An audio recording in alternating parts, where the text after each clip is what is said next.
Are you ready? Are you truly ready for me to reveal secrets written thousands of years ago that the world's wealthiest people are still applying today? Rockefeller, Rothschild, Carnegie, Buffett, Musk. What do these names mean to you? Luck? Intelligence? Or just being born into the right family?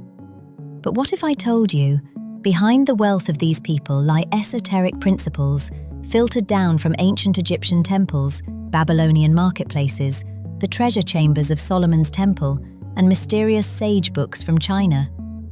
And what's even more fascinating, these principles are still valid today. In fact, maybe right now you're either applying them without knowing it or violating them. Think about it. Why do 90% of lottery winners go bankrupt within 5 years? Because wealth isn't about money, it's about principles. Are you ready to embark on a mysterious and profound journey into wealth? 3000 BC, Sumer, the world's first known civilization, and where the world's first known wealth system was born. In Sumer, temples weren't just places of worship, they were the first banks, the first storage centers, the first financial institutions. Priests stored the people's grain, oils, and precious metals, and in return, they issued clay tablet receipts. Pay attention here. The priests didn't physically own the goods, but they controlled them. And here emerges the greatest wealth secret of the modern world. Wealth comes not from ownership, but from control. Look at BlackRock today, the world's largest asset management company. They manage $10 trillion. But is this money theirs? No. Is the control theirs? Absolutely. Amazon, Uber, Airbnb, YouTube. None of them own the core assets, but they all control the infrastructure. In 2021, a study found that just 147 corporations control 40% of the world's wealth. Not through ownership, but through interlocking directorships and cross-shareholding.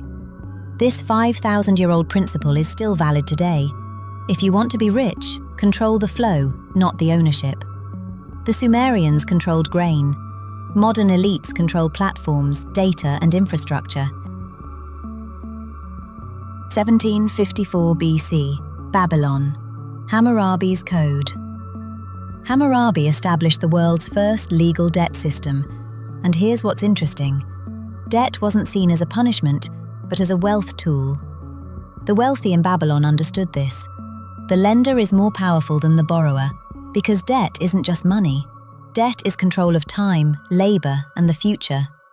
In ancient Babylon, if you borrowed grain and couldn't repay, you lost your freedom.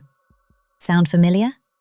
Credit cards with 20% interest, mortgages that take 30 years, student loans that follow you to the grave.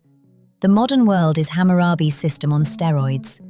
The Rothschild family understood this in the 18th century. Nathan Rothschild said, "Give me control of a nation's money, and I care not who makes its laws." During the Napoleonic Wars, the Rothschilds funded both sides. They didn't care who won, they cared about who owed them. Here's a shocking fact. Total global debt in 2024 exceeded $307 trillion. That's more than 3 times the world's GDP.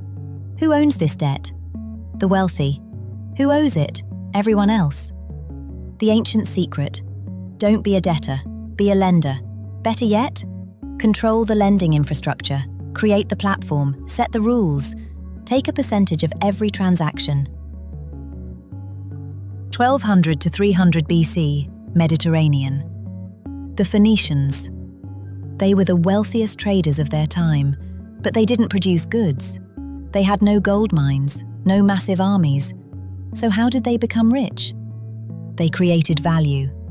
The Phoenicians produced Tyrian purple dye. To make 1 gram required crushing 12,000 snails. A single purple robe could cost more than a house. Why? Because perceived value was far above actual cost. The genius part? They never revealed their process. The secret stayed hidden for over 1,000 years. What do we call this today? Branding, intellectual property. An Apple phone costs $300 to produce. Sale price? $1,200.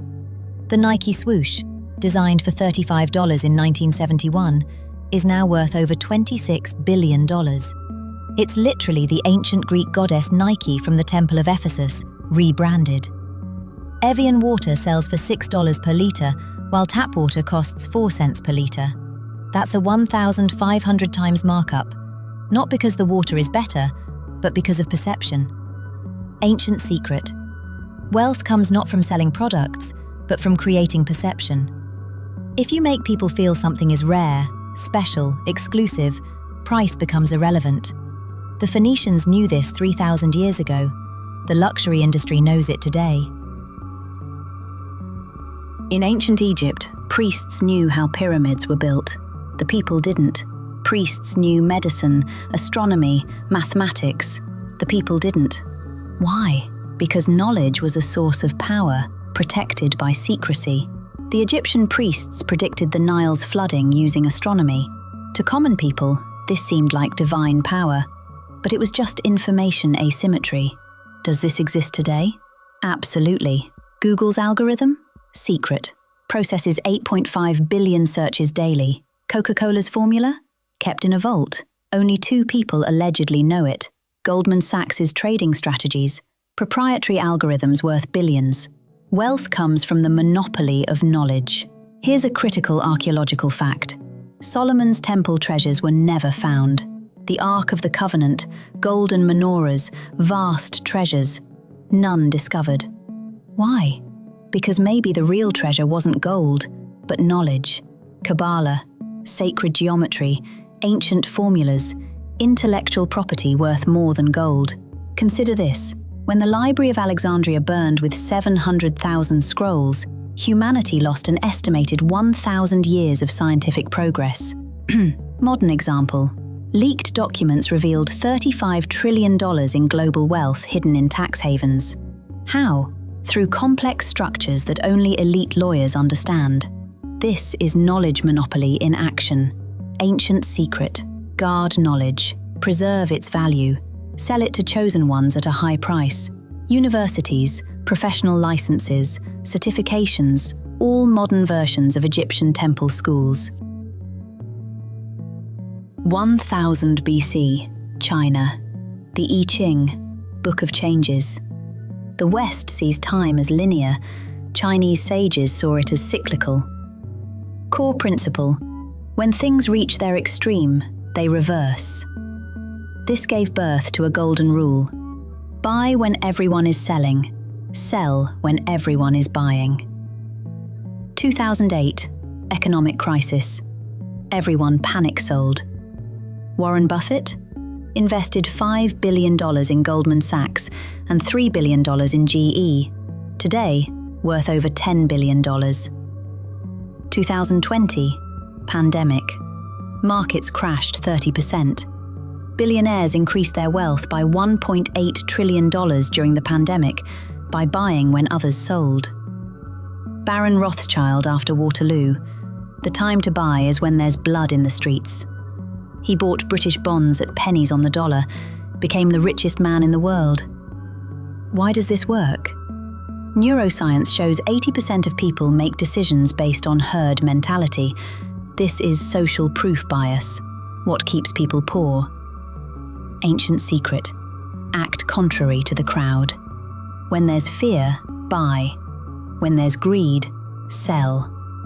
The cycle always repeats. The Egyptians built an empire on patience. They understood the Nile flooded once a year. You couldn't rush it. You had to wait, prepare, act at the right moment. Timing is everything. Modern proof. Compound interest. Invest $10,000 at age 25 with 10% annual return equals $452,000 by age 65. Wait until age 35. Only $174,000. The difference? Time. Warren Buffett's average holding period, 10+ years. Most people try to get rich quick. The wealthy get rich slow and steady. Ancient secret. Patience multiplies wealth.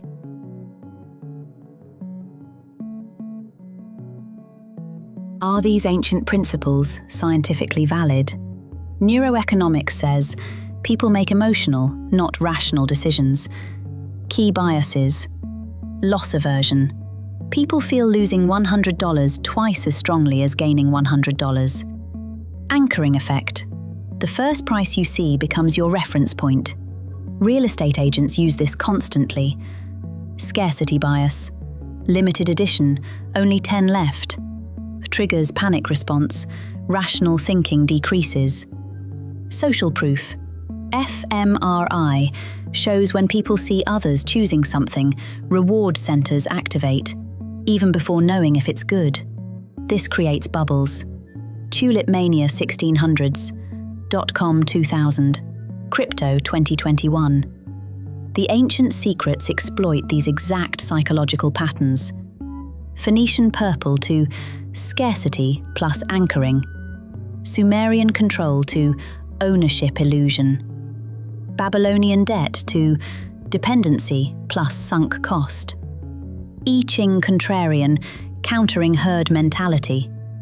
These aren't legends, they're universal principles embedded in human psychology.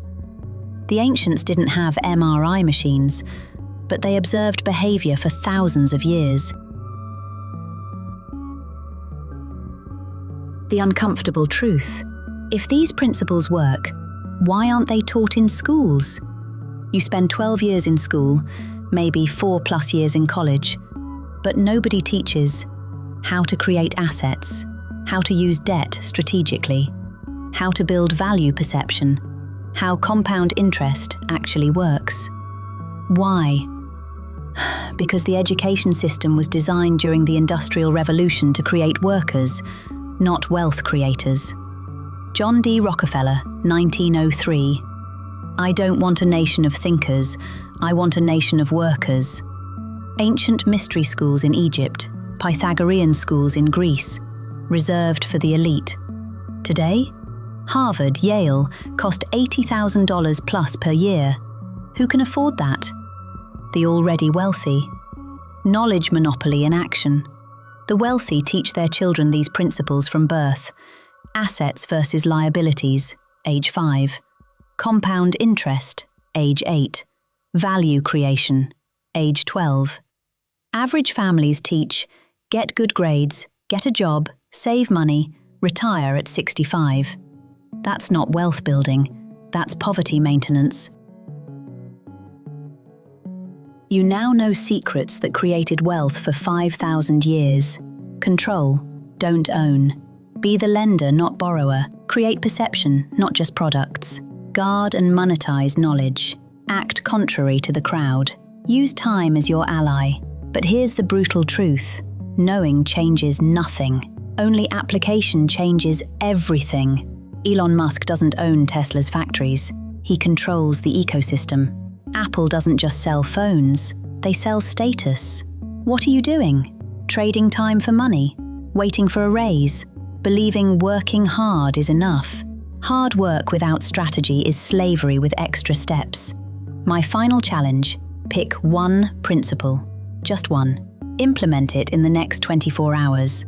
Control something instead of owning. Create value perception. Buy when others are selling.